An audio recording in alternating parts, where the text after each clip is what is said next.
Alright, hi everybody. I am actually recording off my actual camera today, so I have no idea how it looks. I'm just assuming it looks good because the picture part of it doesn't flip over so I can see it. So let's hope this is coming out better than my phone does.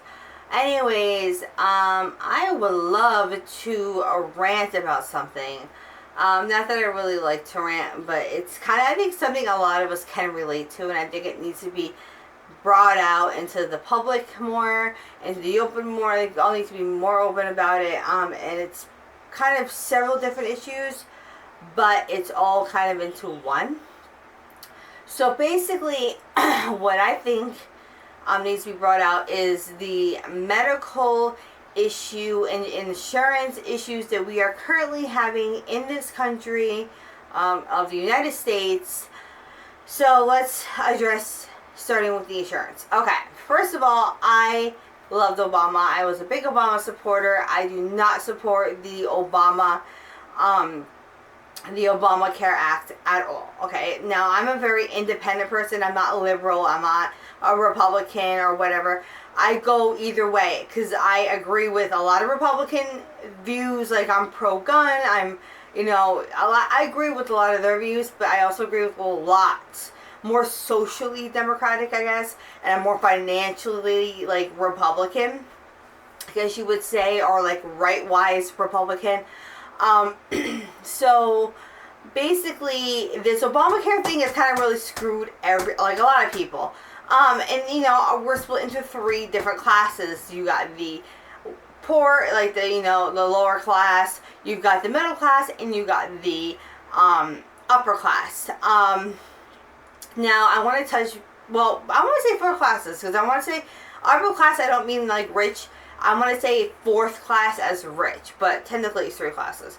And I'm actually about to split the middle class because the middle class is in its own little, like, different sorts of, like, kind of like different sorts of, like, sections. I want to say there's a lower middle class, middle class, and a higher middle class. Okay.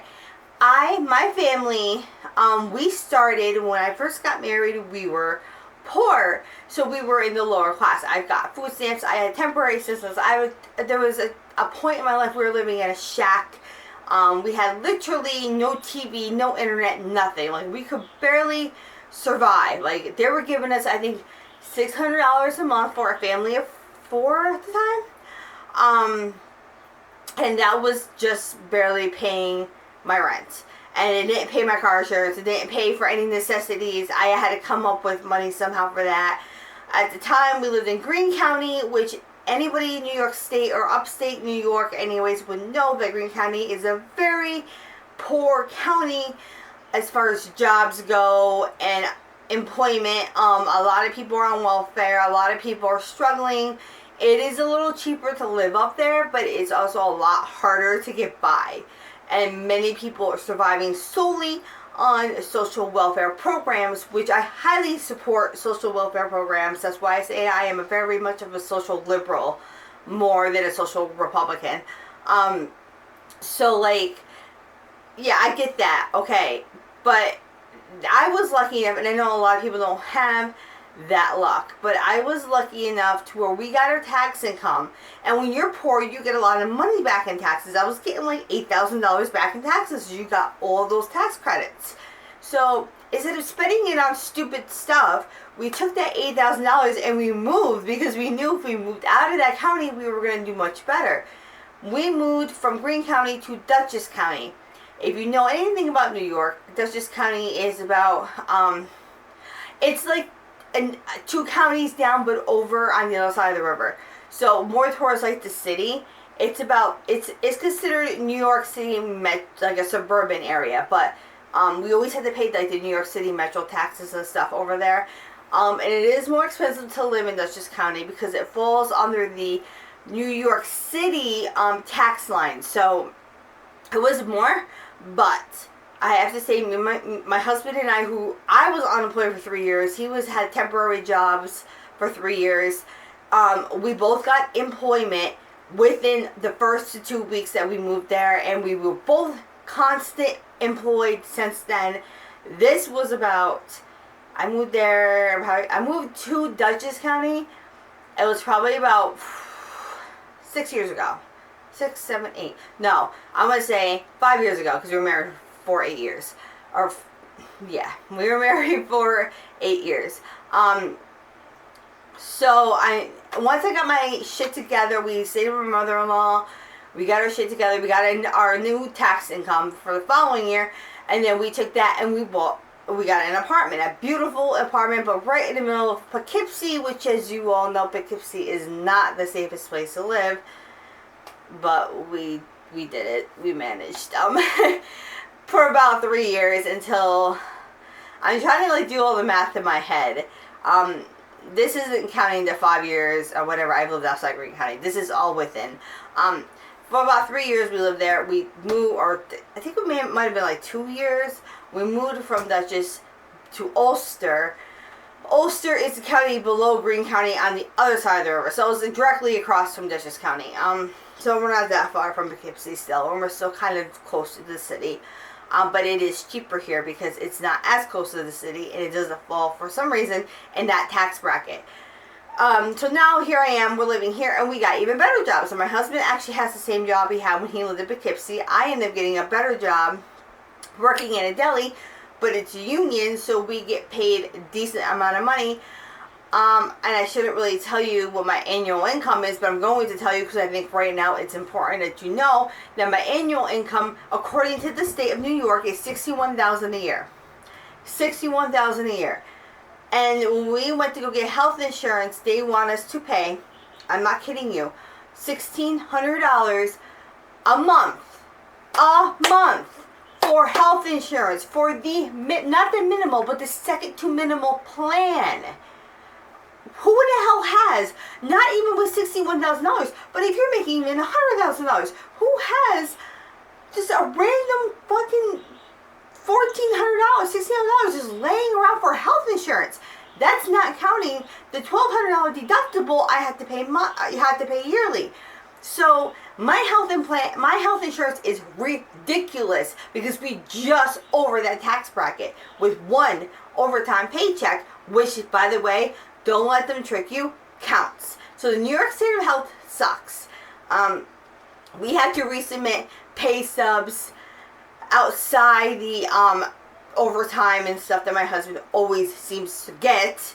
So we'll have to fix that. But luckily for us, and not many Americans have this luck, or New Yorkers, because New York has a whole different insurance thing here. We have our own where we have basically Obamacare permanently. That's what Cuomo signed on. So we will always have that health insurance. So basically, we're hoping to get it lowered a little bit. I mean, just a little bit. I mean, I don't want to, I mean, I'm getting off track. Luckily for me, my husband's job is covering the $500 of that, which doesn't sound like a lot. I know it does not sound like a lot when you have to pay $1,600, but they are covering a big chunk of it.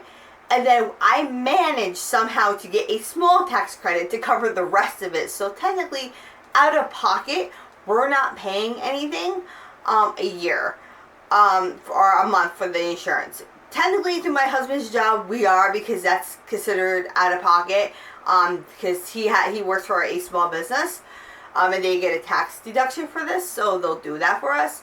Luckily for us, but I still have to pay that $1,200 annual deductible, which, let me break it down to you, okay? I have several medical conditions. Most of them are mental. I have ADHD, I have anxiety, I have insomnia, I think that's it. Oh, and I have depression, which my depression medication is only $4. That's not even a problem. I also actually was prescribed for tension headaches that are caused by my ADHD medication, and it actually works for both. So I killed two birds with one stone with that $4 medication, thank God. My ADHD medication is $700 a month. $700. Now my deductible, I pay that one. My deductible is paid for 1 month with that medication. But here's the thing, I don't have $700 to pay for that. that ADHD medication has to come before my anxiety medication. It has to come before my insomnia medication, because that ADHD medication keeps me employed, keeps me in school, keeps me functioning. I don't get high off of it. It just keeps me focused. That's all it does.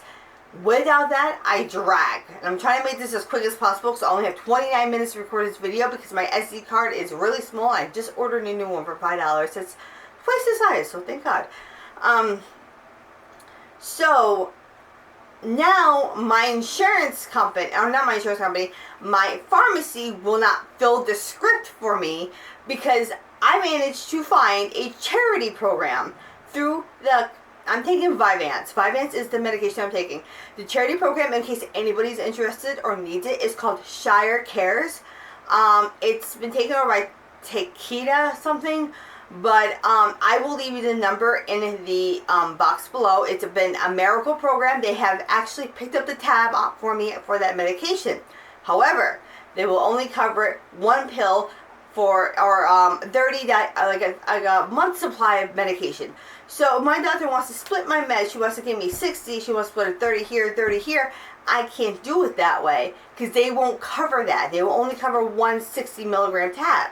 So now I'm fighting with my doctor, and I talked to Shire Care, and they explained to me what they had to do. And they're very great. It's just, none of this is their fault. They are it's a miracle program. You've got to make like a ridiculous amount of money to not qualify for it. So please, if you need help with anything, I'll give you the website. There's like a list of medications they'll help you with. Vyvanse is one of them, and it's a very expensive medication because there's no generic brand for it yet. It's new. They will. So they'll pay for that one pill a day thing. So now I'm trying to get a hold of my doctor to see if they can just switch it up. I said, if you can even bring it down to 50 milligrams, I don't have to take 60, or even just keep me where I am right now. Whatever, like, whatever you guys feel comfortable with, but don't leave me with no medication. I've got one pill left. And without that Vyvanse, I'm not getting through work. It's just that freaking simple. I tried herbal supplements. I tried everything. I do have one herbal supplement that kind of works closely. It's called Focus Prep. Is it Focus Prep or Focus Pep? I don't even remember it, but it's only on Amazon. I get it. It's $30. But it's close enough. It's not the same thing, but it does help a little bit. So that's good. But I have that if I need to. However, you gotta be careful. That medication will make you sick, so you can only take, you gotta kind of figure out your dosage, but I wouldn't take more than 2 pills a day. It's really kind of strong if you take more than that, and your blood pressure shoots through the roof. So yeah. So now, I'm still working on the insurance thing. I haven't even gotten my insurance cards in yet, and I already had to pay $700. Now my part of the deductible is taken care of. My husband has to pay his $600 deductible yet before it's taken care of for the year. Now, I'm wondering if I pay all of the deductible, because that medication will cover the whole deductible, will be good. So, this insurance thing needs to, like, stop. Because people like me who are middle class Americans, but are just making enough to just survive, now have to pay this much money for health insurance? Like, that's more than my freaking rent a month. Like, is that pathetic? I live in a 3-bedroom trailer. I pay $1,300 a month for rent. They want me to pay $1,600 a month for insurance. That's more than my rent. That's more than my rent and my electric and my cable combined. I don't even have cable. I actually shut my cable off. I only have internet because I couldn't afford it. So yeah, that's pretty pathetic. Like, really pathetic, actually. So I think that's something that many Americans need to speak out more about. I mean, I know I hear a lot of it, but you need to step out, protest, talk, just write letters, do what you gotta do. I am a huge political activist, and I always have been in the past. I really am passionate for things that I believe in, and my husband is really upset because they stopped selling flavored vapes, like vape juice in New York, which is bullshit, because the reason why people were dying from vaping was because they were buying the cannabis in oil. You don't smoke cannabis in a freaking oil. Like, No, if you're going to do pot, do it the right way. That's why people were dying, and they're buying a lot of it from overseas, and there's a chemical in it, and I think it's called, my husband told me, I think it's called I think it's a vitamin E. I'm not 100% sure, but there's a chemical that is causing it. So he's complaining, oh, I can only get methanol, or I can either get methanol or just plain vape. He goes, why would I do that when I have all these other flavors? This is what I have to say to you guys in New York City who are vaping. And I told him the same thing. Get out there and speak. Get up there, hold signs, protest. Do what you got to do, because you know what? The power of the word is what gets these things passed. We managed to make pot illegal in how many states? We managed to decriminalize pot with a governor who was totally against it 3 years ago. He's now finally like, okay, we're about to legalize it recreationally. I mean, come on, that's a huge freaking step. Look at gay marriage. We were able to stand up. I fought for gay marriage for years. It was not an overnight thing. It was hard work. It was a lot of freaking protesting and so many freaking petitions.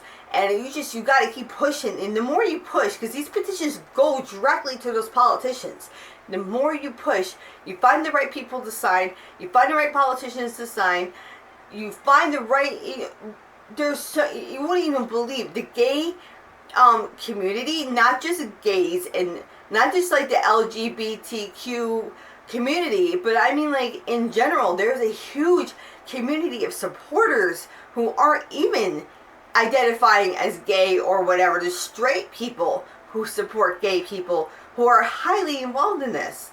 You find the right people to fight with you.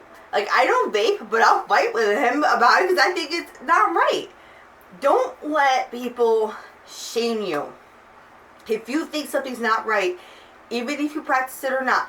I don't smoke pot, but I don't believe pot should be illegal. I'm going to go out there and fight for everybody else to be able to smoke pot, because I know for a fact that if I do smoke it, it'll help me sleep. I know for a fact with my research, I don't have to take these fucking ridiculous amount of medications that I'm spending a ridiculous amount of money on, because they would help all of that stuff that I have.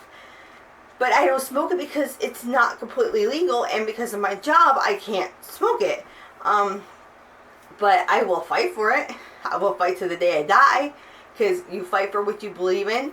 You fight for the people you love to be healthy and happy, because that's what it really comes down to. It comes down to being healthy, happy, and just everybody should be able to choose what they can or can't do. I mean, obviously to an extent, but like stuff that are innocent, like smoking pot and like vaping and, you know, this healthcare stuff.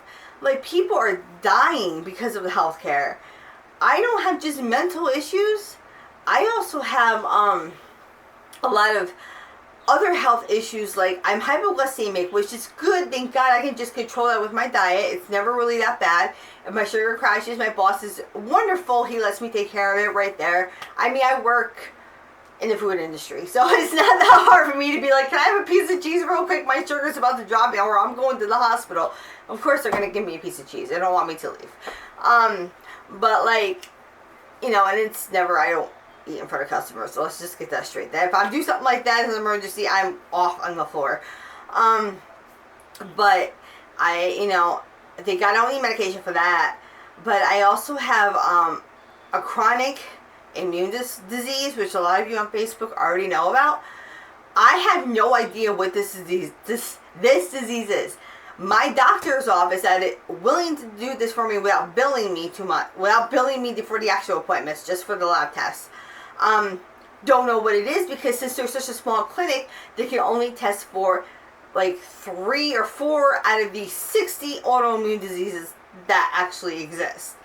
My blood work indicates, which they tested me twice for, indicates that I have an autoimmune disease, a chronic one. We don't know what though, and that's the scary part, because they can't test any more than what they've had. I have to actually go to another hospital, which is going to cost me a pretty penny unless I could talk them into billing me. And it's not going to be fun or easy, and it's going to be a more popular hospital like Besser or Mount Sinai in New York, or if I even pronounced that right, or the Presbyterian Hospital in the, I think it's in the Bronx. I think it's in the Bronx. So I got to go to a better hospital that provides all those testings and have them test me again. The lupus test alone was $1,000, over $1,000. That's just the lupus test. That came back negative. If it came back positive, I wouldn't have been so pissed off. But like, you know what I mean? I have been fighting this for like 2 months now, and I still don't know what I have, and been living off of an immune suppressant, which basically an immune suppressant. It's prednisone, and a lot of people don't like me taking it, but it doesn't. The side effects are bothersome to me as much as the actual symptoms that I'm having. That's how bad they are. It basically, what it does is, it says he gave it to me as an immune suppressant to see if I had an immune disorder. He said, if it works, I do. It worked within like 3 days. It worked. So, but I feel my symptoms coming and going, so I think I need to be on it more often. It basically makes my immune a little stronger to fight off, you know, I don't know, something to do with my blood cell count and whatever. It does, whatever it's doing, it's working. So I don't really care as long as it's working. But I've educated myself enough to know what to do, what to not to do, what to say, what not to say, and to figure all this out. So I just wanted to let everybody know, and I hope I'm not cut off, that I hope to God that we figure out something better, a better system for all of us. Bernie's idea is absolutely excellent. We will be taxed for it. We will be paying for it. But think about it. I would rather pay an extra $10, $20 a week in taxes than pay $1,400, $1,600 in a month for freaking health insurance. Think about that. I don't care how selfish you want to be, because you can be as selfish as you want, but you need to start thinking about other people too, because it isn't just about you. I'm probably in the same tax bracket as you. These people who are thinking this way. But I know that if I can't afford it, nobody else in my tax bracket is probably going to be able to afford it either. So let's just get together and change it. We can change everything, because it's the power of people. It's not, it's power in numbers. Power in numbers. Okay, that's all I have to say. Power in numbers. It's not the politicians. We make the change. When you go in there and you vote November, I think 6th is the voting. I'm not even sure. I think it's November 6th. I had the paper. But I'm actually going to be doing early voting this year. So, because they just introduced that to my county. Yes. So, you go in there and you vote for who you want to vote for. I'm not going to judge you. You can vote for Donald Trump again. I don't give a shit. You can vote for whoever. I don't care. But make sure you are making the right decisions, not based on just what you want in your interest, but based on everybody you love, based on everybody in this country, because that's what you're voting for. You're voting for our religion, Oh my God, I'm going crazy. Our future, not just yours. Our future as in our children, us, our grandchildren. Keep doing the right thing. Not for you, for everybody. Please, I beg of you. That's all I have to say. I cannot go get the other testing done for my medication until my insurance can pick up at least half the bill, because otherwise I'm not affording it. So I have to go on wondering every day what I have, if it's deadly or if it's not, because some autoimmune diseases are, some are not. Rare they are, but it still can happen. So, that's basically it. I'm done with my rant. I hope it wasn't cut off. Alright, thank you guys, and I will be adding this to my blog. I will have all the information I can give you in the description. Shire Cares is the program that will help you cover a very expensive medication. I think for me, for a family of 5, I had to make like $150,000 a year. So if you definitely, they have the application online. You can download it, print it out, and then fax it to them. You can go to a library to fax it for them, or sometimes there's places around that'll do it for free. Or you can mail it to them. You gotta just give them your pay stubs, and they get back to you within a week. So I highly recommend that program, and they've been nothing but great to me. And I thank them for all their help. and they're a lifesaver for so many people. So anyway, guys, thank you. As always, have a great day. Have a wonderful day. Enjoy the weather before it gets too cold. And yeah, let's all do the right thing, because together we can do the right thing.